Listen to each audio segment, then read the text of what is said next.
말씀 보겠습니다. 오늘 말씀은 베드로전서 2장 18절에서 25절입니다.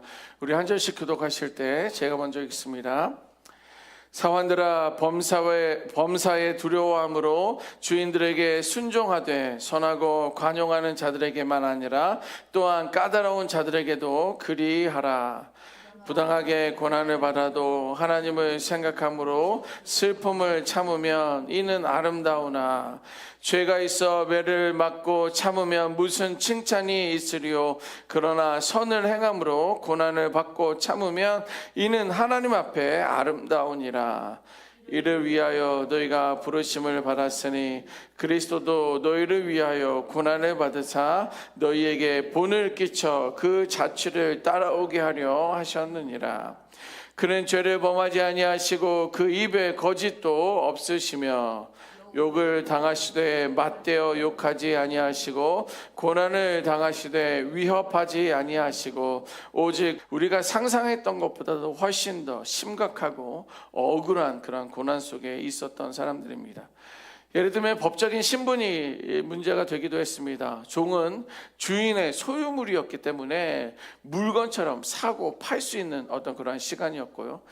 주인이 원하기만 하면 매질이나 학대나 심지어 죽이는 것도 허용되었던, 법적으로 전혀 문제가 되지 않았던 그런 시기입니다. 또 경제적인 현실은 어땠을까요? 어떤 종들은 집안일, 가사나 아이들을 돌보는 그런 일도 했던 반면에 어떤 종들은 농장이나 광산에서 고된 노동에 시달리면서도 충분한 대가를 받지 못했었던 그런 어렵고 힘든 그런 시기였습니다. 사회적인 멸시는 어땠습니까? 종은 인격적인 존재가 아니었습니다. 요즘 들어서 인권을 많이 강조하기도 하는데 그 당시는 인격이라는 것은 또 존재 가치가 없었던 종들에게는 그런 사람들이었습니다. 그래서 그들은 단지 살아있는 도구였다라는 거예요. 도구는 죽어있는 것들이 물체가 도구 아닙니까? 삽이라든가 곡괭이라든가 이런 어떤 건물 같은 것이 이제 도구인 것인데 그들은 살아있는 도구였다라는 거예요. 그래서 당시 로마 사회에서는요, 법정에선 노예들이 증언을 하기라도 한다면 그들의 말은 전혀 인정되지 않는 거예요. 오히려 노예들이 와서 법정에서 증언을 하게 되면 더 믿지 못하고 그가 거짓말을 하고 있다, 그가 위선이다라는 어떤 그런 평판을 받고 있었던, 신뢰하지 않았던 그런 시기였고요. 억울하게 누명을 썼다 할지라도 그들은 말할 권리조차도 없었던 사람들이 바로 종입니다. 또 심지어 종교적인 갈등은 어땠습니까? 그런데도 그 종들 가운데서도 예수님을 믿었던 사람들이 있었다는 거예요. 그런데 그들은 예수를 믿었다는 그 이유만으로, 그의 믿음이 있다는 그런 이유 때문에 주인들에게 조롱을 받기도 하고 더 큰 핍박을 받았었던 그런 존재들이 노예였고 종들이었고요. 또 예수 믿는 사람들이었습니다.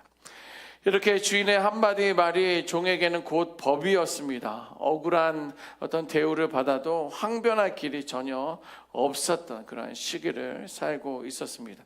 자, 그런데 이러한 상황 속에서 베드로가 한 말이 있습니다. 베드로는 뭐라고 하냐면, 부당하게 고난을 받아도 하나님을 생각함으로 슬픔을 참으면 하나님이 보시기에 아름답다. 이렇게 이야기해요. 그런 고난을 원하십니까? 저는 이 베드로의 말을 들으면서 정말 좀 답답했습니다. 속상하기도 하고 정말 그렇게 해야 되나? 이런 마음까지 들었습니다. 너희가 그렇게 고난을 받아도, 부당하게 고난을 받아도 하나님을 생각함으로 슬픔을 참으면 아름답다라는 거예요. 베드로의 이 말은요, 단순히 너희가 입 다물고 참아라 라고 말하는 것이 아니라 예수님의 고난을 생각하면서 견디라는 거예요. 예수가 왜 그렇게 고난을 당했는지, 예수가 어떠한 핍박을 받았는지, 그 예수님의 고난을 생각하면서 견뎌라 라고 말하는 것입니다. 당시 노예의 입장에서 보니까 속이 많이 답답했습니다. 종이라는 이유만으로도 사람 대접은커녕 짐승 취급을, 물건 취급을 받으면서 주인의 재산 목록에 들어갈 정도로 물건처럼 여겨졌던 그러한 현실이 서러웠습니다. 내 몸, 또 내 시간, 내 인생이라는 것이 분명히 있을 터인데 이 모든 것들이 다 주인의 손에 좌지우지 된다는 거예요. 억울해도 항의할 수 없고 잘못한 게 없어도 매를 맞아야 했습니다. 주인이 기분 나쁘면 그날은 매 맞는 날이었어요. 그런데 그 종들이 예수님을 믿고 난 뒤에 부당하게 고난을 늘 받아도 하나님을 생각하면서 참아라라고 베드로가 이야기하고 있는 거예요. 마음의 한편이 무너지는 그런 것 같습니다. 자, 그런데 당시에 그리스도인들은요, 당시 예수 믿는 노예들은요, 그렇게 예수님 섰음에도 불구하고 모욕을 당하셨고 매를 맞으셨고 십자가에서 달려 죽으셨습니다. 억울함 속에서도 사람들을 저주하지 아니하고 오히려 하나님께 자신을 맡기는 그런 삶을 사셨다라는 거예요. 당시 핍박을 받던 그리스도인들이나 종들은요, 부당한 대우를 그냥 인내함으로 참아낸 것도 단순히 억울한 삶을 받아들인 것도 아닌 예수님의 발자취를 따라가는 신앙의 길을 선택했다라는 거예요. 과연 우리는 그럴 수 있을까? 과연 나는 그럴 수 있을까?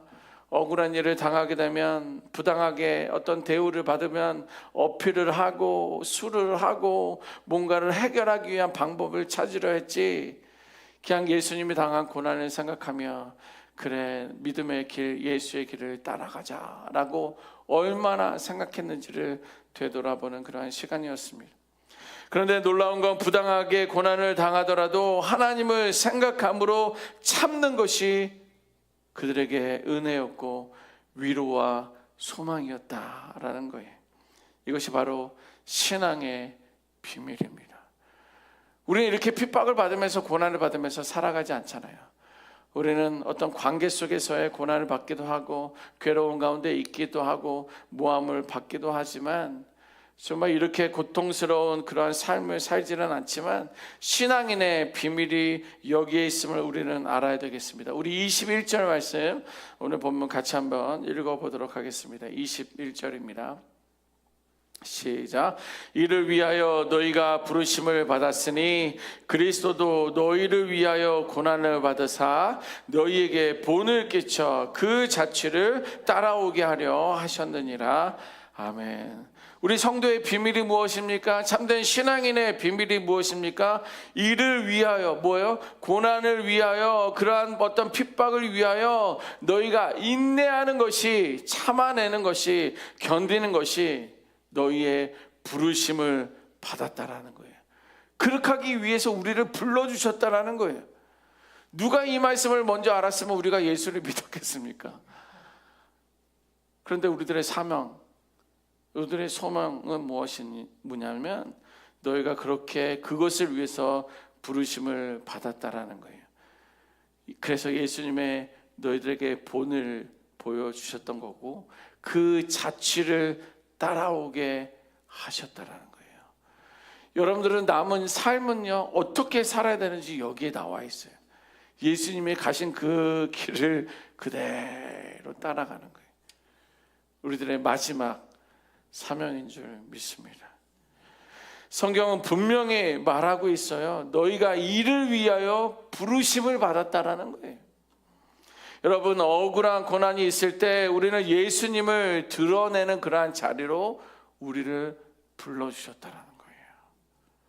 다른 사람들은 다 반대하고 혈기를 내고 분을 내지만 그러나 그러한 상황 속에서도 우리가 인내함으로 감당할 때에 우리들의 그 모습을 통하여, 우리들의 그 한마디 한마디를 통하여 하나님의 영광이 드러나게 된다는 거예요. 예수님은요 아무 죄가 없으셨지만 십자가 고난을 당하셨습니다.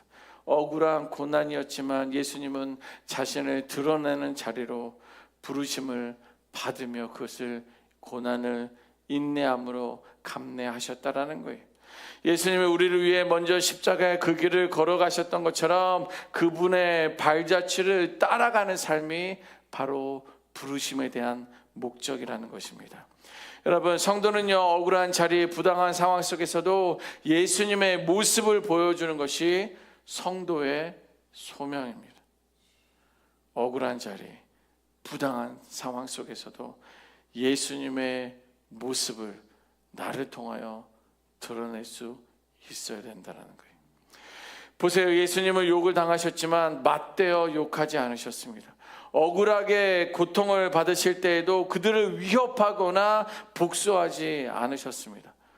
오히려 자신을 심판하시는 공의의 하나님께 맡기셨다라는 거예요. 하나님은 나를 아시니까, 나를 심판하시고 나의 상황을 알고 계시니까 저들을 심판하실 수 있도록 하나님께 맡기셨다라는 거예요. 저의 삶을 돌아보니까 예수님은 보통 분이 아니셨다. 정말 과연 내가 그럴 수 있을까? 우리는 그럴 수 있을까? 이런 생각이 자꾸만 마음속에서 올라왔습니다. 여러분, 사람은 억울하면 변명을 하고 싶어 하고요, 보복을 하고 싶어 합니다. 그러나 우리 그리스도인들은 세상의 방식이 아니라 주님의 방식을 선택할 수 있는 우리가 되어야 될 줄 믿습니다. 그게 구별된 거잖아요.